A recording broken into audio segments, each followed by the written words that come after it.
साम्राज्य। भाई साहब कहते हैं कि सबसे ताकतवर रिश्ता माँ बाप और बच्चों का होता है। लेकिन अगर माँ बाप को ना पसंद आने वाली लड़की से शादी करने का फैसला लिया है तो वो रिश्ता भी तोड़ देते हैं। तो फिर इस रिश्ते का क्या अर्थ है? और अगर इसका ऐसा ही है तो फिर हम जो रिश्ता बनाते हैं ये क्यों बनाते हैं? मुझे तो कुछ समझ में नहीं आ रहा है कि जीवन है क्या। तुम्हें कुछ समझ में नहीं आ रहा होता साम्राज्य, तो तुम पहली बात ये क्यों लिखते कि सबसे ताकतवर रिश्ता माता पिता और बच्चों का होता है? हम्म?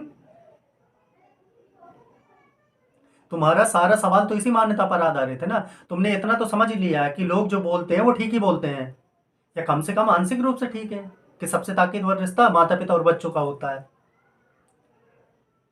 अब ये बात तुम माने बैठे हो। अब जब दुनिया को देख रहे हो तो तुम्हें अनुभव कुछ और ही हो रहा है। तुम्हें तो इतना पता था कि माता पिता और बच्चों का रिश्ता स्वस्थ, सुंदर और ताकतवर होता है। हम्म? अब तुम पा रहे हो, तुमने कोई लड़की वड़की पकड़ी है, शादी वादी करना चाहते हो, तो अब वही माँ बाप तुम्हारी गर्दन पकड़ रहे हैं। तो तुम परेशान हो कि ये बात नहीं समझ में आ रही। बात क्या नहीं समझ में आ रही? तुम्हारी मान्यताएं गलत है। तुम क्यों माने बैठे हो कि माता पिता और बच्चों का रिश्ता स्वस्थ, सुंदर, मजबूत और सशक्त होता है? वैसा ही होता है जैसे होता है, उसमें कोई गुत्थी नहीं है। वो तुम्हारी गर्दन पकड़ेंगे ही पकड़ेंगे। जब तुम पैदा हुए थे तब भी तुम्हारी गर्दन ही पकड़ के बाहर निकाला गया था। तुम्हारी शुरुआत ही वहीं से होती है। अब तुम्हें हैरानी किस बात की है? मैं तो इस बात से हैरान हूं।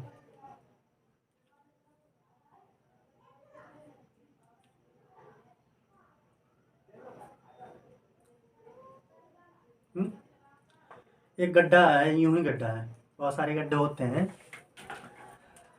अब तुम उसके किनारे बैठ करके तुम सर धुन रहे हो कि इस कुएं में जल नहीं है। अरे तुम पगले हो, तुम्हें किसने कह दिया कि वो कुआं है? हम्म? तुम्हें किसने कह दिया कि उसमें शीतल जल निकलेगा?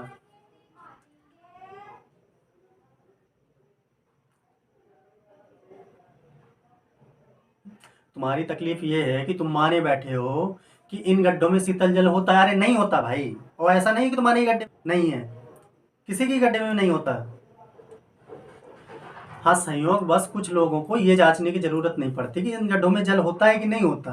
तो वो बेचारे अपने आप को बहलाए रहते हैं, वो अपने आप को फुसलाए रहते हैं कि मेरे गड्ढे में तो बहुत जल है, मेरे रिश्ते बड़े मीठे, बड़े सुंदर और बड़े ताकतवर हैं। मीठे, सुंदर और ताकतवर अभी लगे इसलिए रहे हैं क्योंकि अभी उनकी परीक्षा नहीं हुई है। जिस दिन उनकी परीक्षा हो गई ना, उस दिन तुम भी श्यामलाल के साथ ही बैठोगे, दोनों गड्ढे अगल बगल,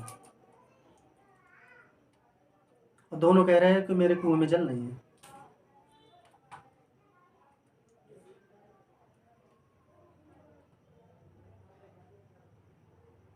ये कुआं है, इसमें कोई गहराई है, इससे जल निकलेगा? ये तो बस यूं ही है, इसको खड्डा बोलते हैं। इन खड्डों में अगर जल भर भी जाता है तो वो इसका नहीं होता, वो ऊपर से बरसता है और कुछ दिन दिखाई देता है, फिर सूख भी जाता है। और जो ऊपर से बरसता है, जो इन खड्डों में भरता है, तो वो जल नहीं कहलाता, वो कीचड़ कहलाता है।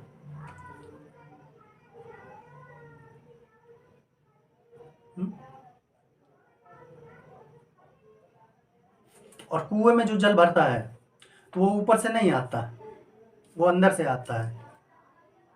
वो बाहर से नहीं आता, वो कहाँ से आता है? वो अंदर से आता है। अगर उससे पानी निकाल भी लिया तो वो फिर भर जाएगा, और गड्ढे से पानी निकाल लिया तो गायब। तुम्हारी तकलीफ ये है कि तुम्हें बता दिया गया है कि गड्ढा बड़ा गहरा है। हम्म? अनंत सागर से प्राण और पोषण लेता है, जल निधि से इसमें जल की आपूर्ति होती है। ऐसा ही है ना भाई?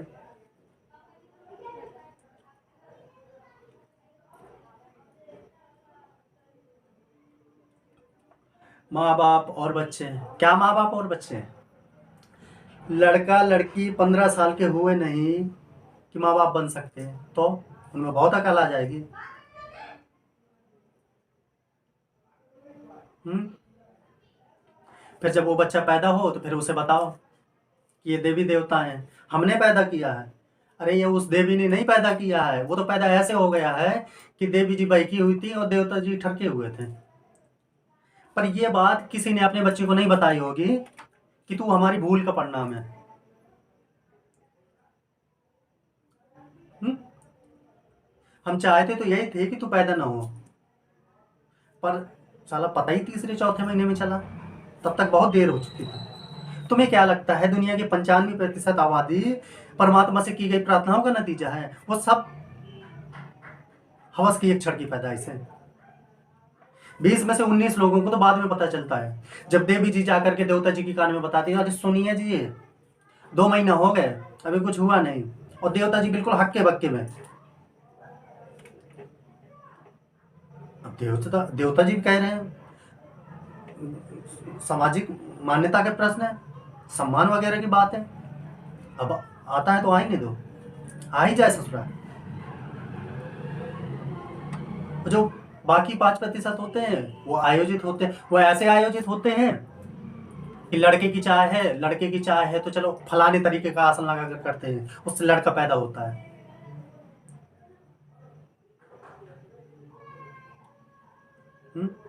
5-7 लड़कियों का पहले गर्भे में ही वध कर दिया, तब तक लड़कियों का गर्भे में वध किया जब तक पता न चल जाए कि ईश्वर का है, फिर उसे पैदा होने दो।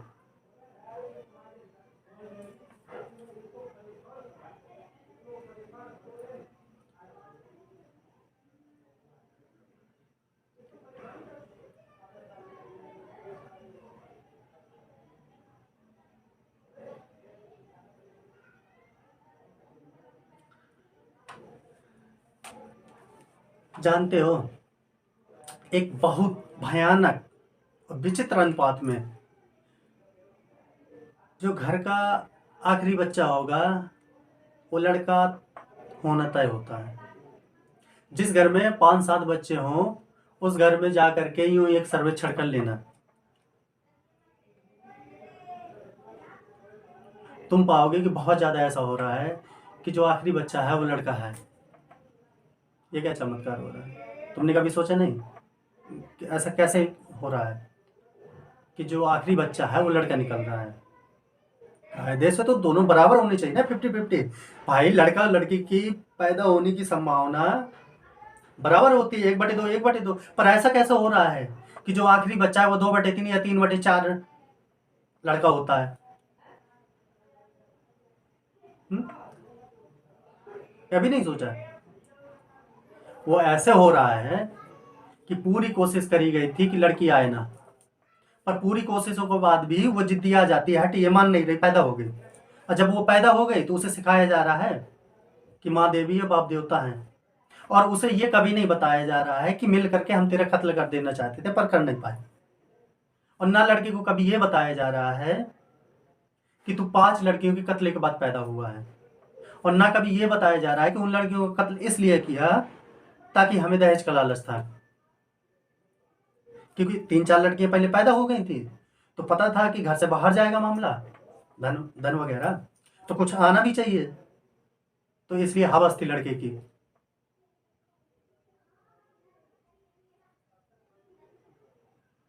और ये भी था कि हमारे बाद दुकान में बैठेगा कौन।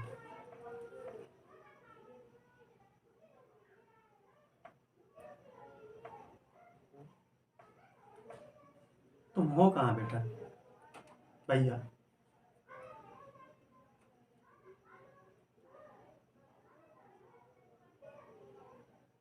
हम्म? तुमने सवाल पूछा है, पता नहीं तुम बाप बने हो कि नहीं बने हो, तुम ही बन जाओ बाप। और जब वो पैदा हो जाए तो तुम उसे बताओ, अरे तुम उससे कहो कि मेरे पैर छुओ मैं ही परमात्मा हूँ। फिर तुम वो फिल्म दिखाओ वो शाहरुख खान वाली, जिसमें शाहरुख खान बोल रहा होता है कि ये भगवान खुद जमीन पर नहीं आ सकते इसलिए वो माँ भेज देता है।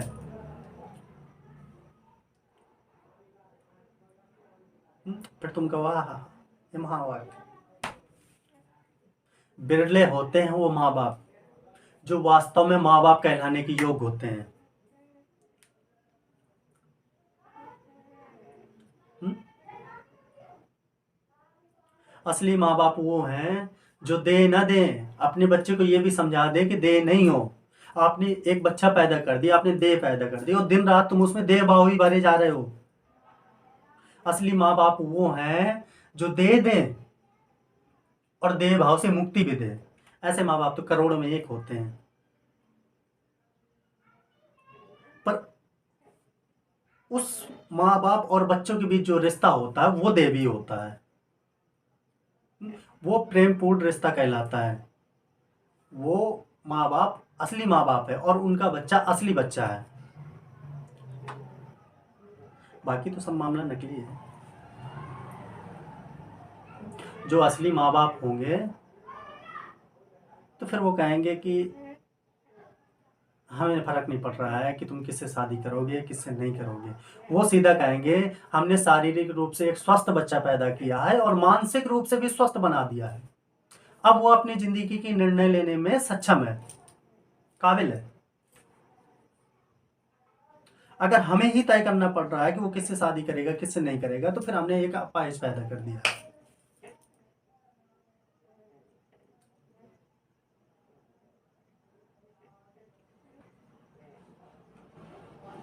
आज बात समझ में। काश की और हों असली माँ बाप। काश की माँ बाप जाने असली अर्थ क्या है जन्म देने के। काम कीड़ा हो गई, माँ के पेट में बच्चे का जन्म हो गया तो इसको जन्म नहीं बोलते हैं। ये काम तो कोई भी कर सकता है। एक पागल आदमी एक पागल औरत हो, वो भी बच्चे को जन्म दे सकते हैं। बिल्कुल विकसित हो आदमी औरत दोनों, वो भी बच्चे को जन्म दे सकते हैं। तो सब जानवर बच्चे को जन्म देते हैं। तो पेड़ पौधे कीड़े मकोड़े मछली पंछी सब जन्म देते हैं बच्चों को। तो जन्म भर देने से कुछ नहीं होता। जन्म देने से रिश्तों में जान नहीं आ जाती। और मैं प्रार्थना करता हूँ कि और ज़्यादा असली माँ बाप हों जो जन्म देने का वास्तविक अर्थ समझें और अपने बच्चों को वास्तविक जन्म दे पाएँ, शारीरिक रूप से नहीं। समझ रहे हो ना।